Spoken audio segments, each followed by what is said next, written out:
And hello, Tuesday Night Eternal. Now on Saturdays. Welcome back to round four.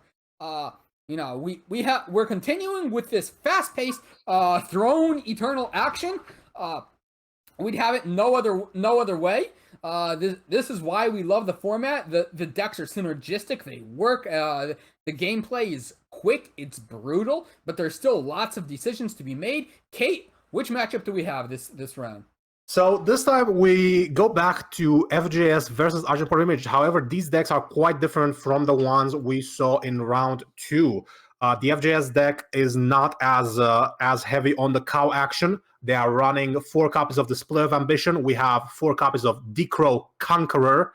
However, we still see 4 copies of Varbook Hand of Anarchy and 4 copies of Black Book Pit Boss as the top end of this deck, along with, of course, Justice mainstays as Furious Magnaventrix and Valkyrie Enforcers, along with 8 cards that access the market in the form of full playsets of Vinegrafter and Caradon Merchant. Wow. Okay. So Jez, trying to cut down on the red meat a little bit, but this is still definitely not vegan FJS.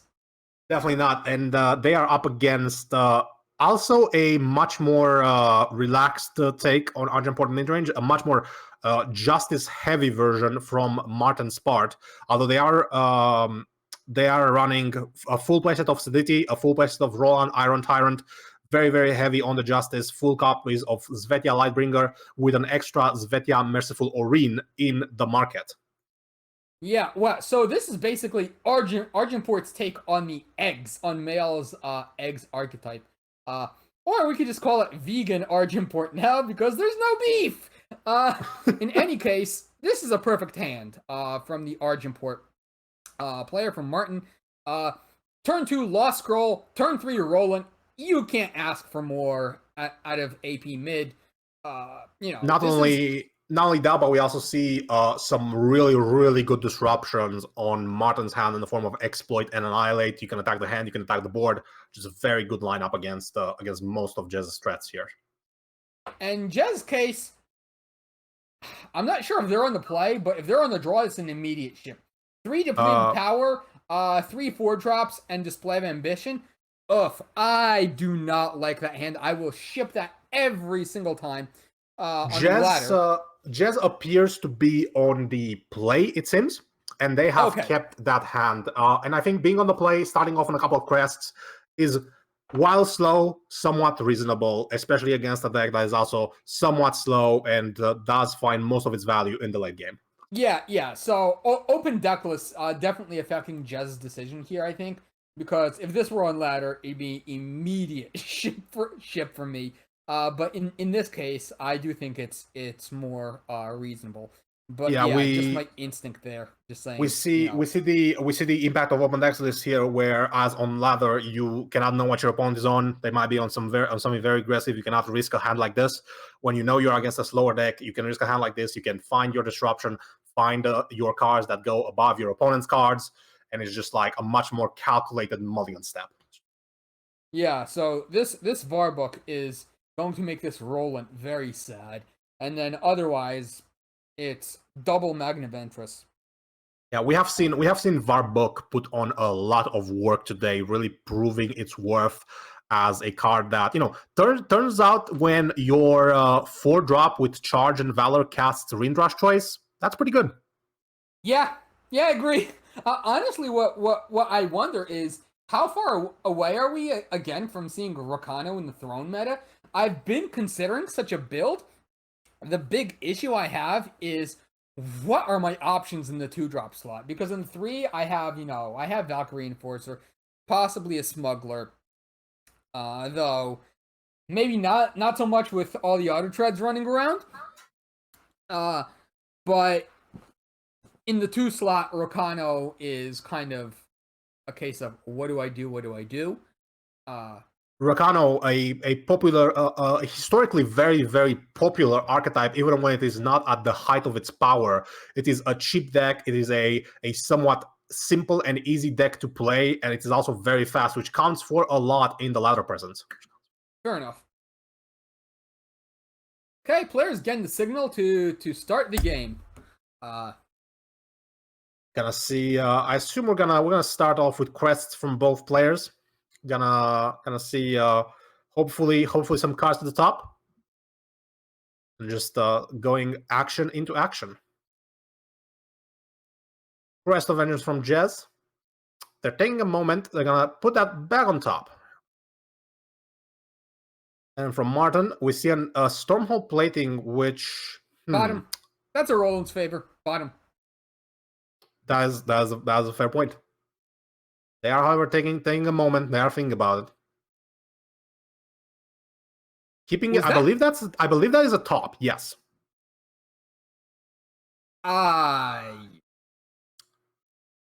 Okay. So I believe Marten here is thinking about possible answers to their Roland, and they're thinking about their opponent's deck. Their deck can reach the 4 pips for Stormhold plating very, very easily. They can keep hitting their power drops with exploit, and they can eventually get to that Stormhold plating, which is a very, very good answer to a lot of Jez's deck. Fair enough. We see an Argent Port Silex here into. I want to see double exploit here from Marten, possibly. Trying to clear the way for Roland. So, if you're going to go after the Varbuk, you need to go after the Display of Ambition that will get the Varbuk back. that is a very fair point, which is a good thing because Marten holding on to 2 of a kind here with exploit. Are we going to see a plunder here, which the plunder might be another reason why they have kept the Stormhold plating on top.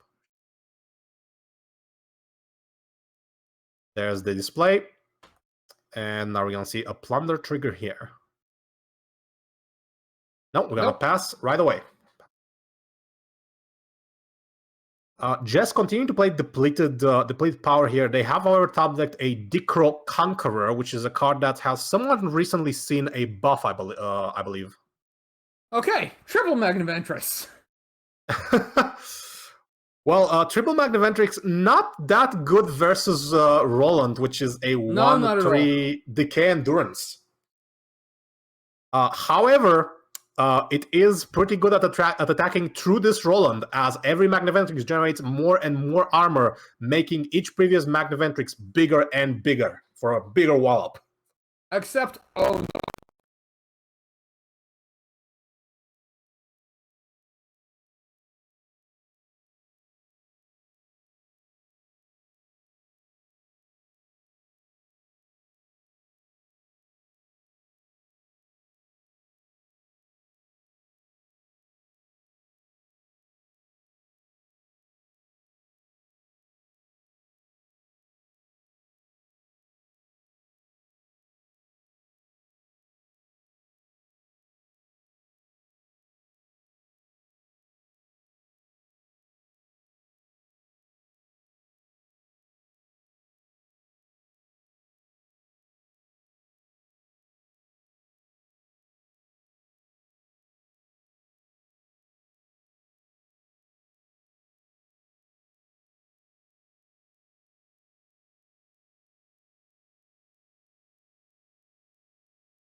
There's a concession. Scoop them up. Yeah, that was just the Argenport deck, getting a fantastic draw there.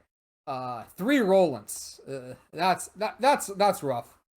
3 Rolands. The Roland by itself is already a good threat on the board, but he's able to generate such air pressure, not only on the opponent's life total, because those 1/1s do add up, but it also makes the opponent unable to properly attack into you. They cannot generate back pressure. Right. We also saw we we predicted Varbuk would be an important card in this matchup. However, he got sent a free ticket to the void very early in the matchup of the double exploit, and we're gonna go right here into game 2. It's a pretty slow hand from Marten. It does have quite a lot of interaction, however, especially as we see in jez's hand a Vine Grafter. Marten decides to ship it to the bottom, get a hand consisting of Argenport Tome, Argenport Insignia, exploit, some more power, and some threats. Turn 3 Magniventress if Marten wants it. Marten on the play, quite huge here, as they are able to fire off that exploit early.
Huge card in this matchup, as it generates a lot of card advantage off of the void.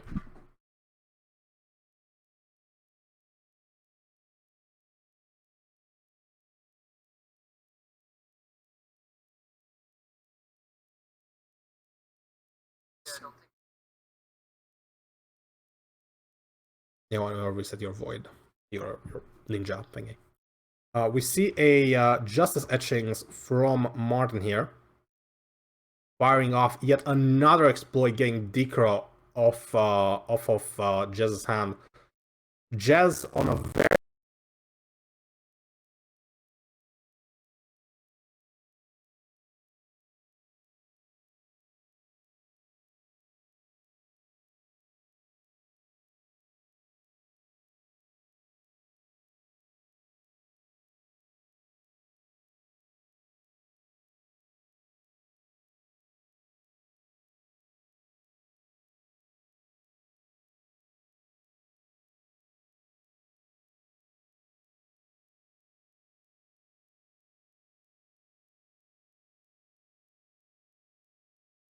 Silence Magniventress against Vinegrafter and Valkyrie Enforcer. Marten has the Nothing Remains in hand, so if this board gets too unfavorable, then it's just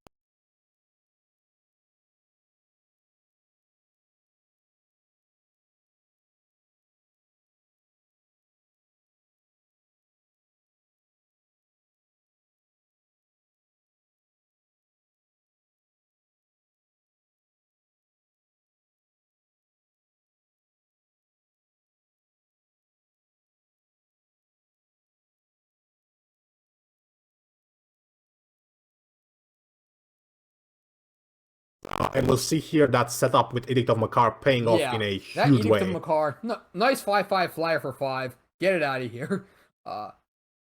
The question is, does Jez want to commit the regenerating Kvar book, knowing there might be a sweeper in Marten's hand? I think that you are generating enough board pressure here to just be able to hang back and basically just force an answer out of your opponent.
Stormhold Knife, actually quite a good answer to Decro.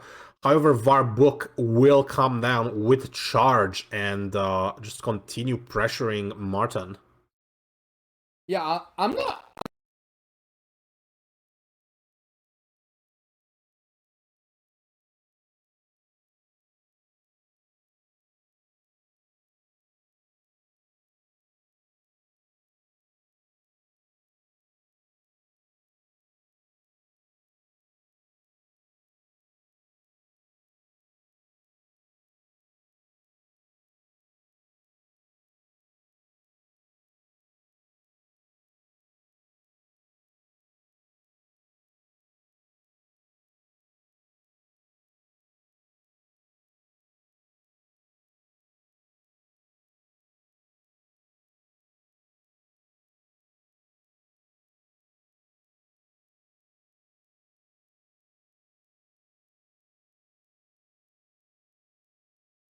Just no answers for other mid range decks, and yeah, Silex of the top, Treasure into an Svetia Lightbringer. Yeah, that's gonna be game, and we're on to game 3. Yeah, a lot of these Argenport plus X, mid range. We see some FJS, we see some straight Argenport today. The number of cows is a variable question. But yeah, Black Book, honestly, we've seen an effect on the meta. Yeah, we've seen Black Book just be very, very good today, applying a lot of pressure to all these decks. 1/7 is a very, very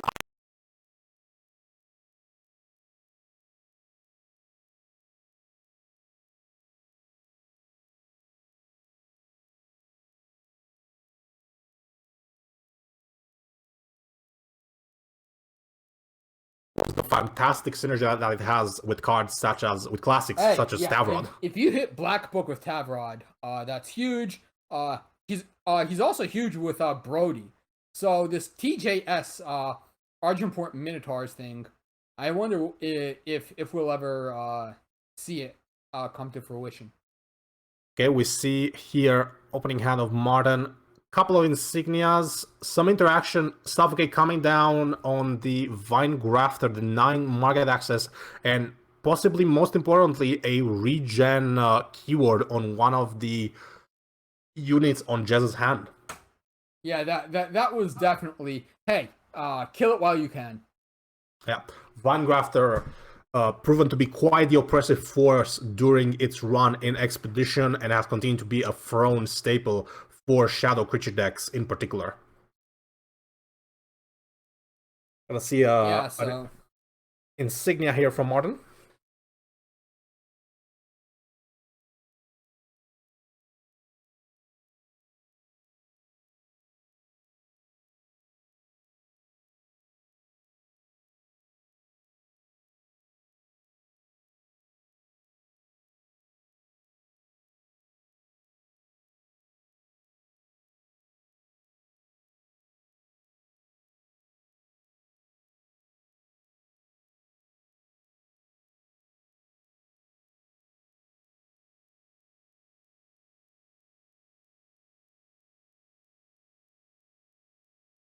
never mind that. And then this.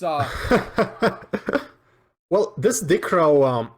Oh, well, there you go. There's a Sediti on top. We're gonna have an onslaught attack here from the Furious Magnaventrix, and Sediti coming right off the top of the deck with the curse, putting the pressure on Jez to continue attacking, to continue dealing damage, so that Marten does not bury them in card advantage. Okay, and so they're gonna do just that with the Valkyrie Enforcer. Yep, just get the blockers out of the air. Well, the Jez assembling quite a significant aerial air force here. However, we see Winch's Merchant off the top.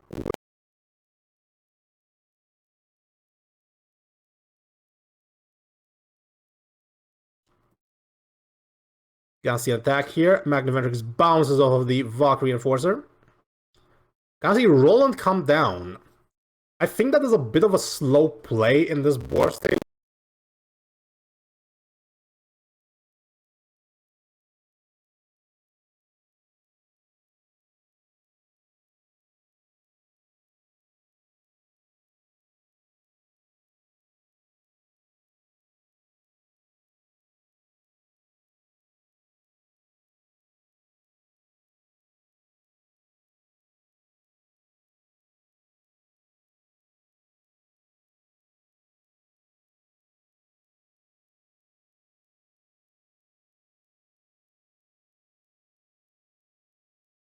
But they are counting on this Stormhold Knife, which they are able to play for free now, to stave off the bleeding. And I believe that's a sigil of the top for Marten.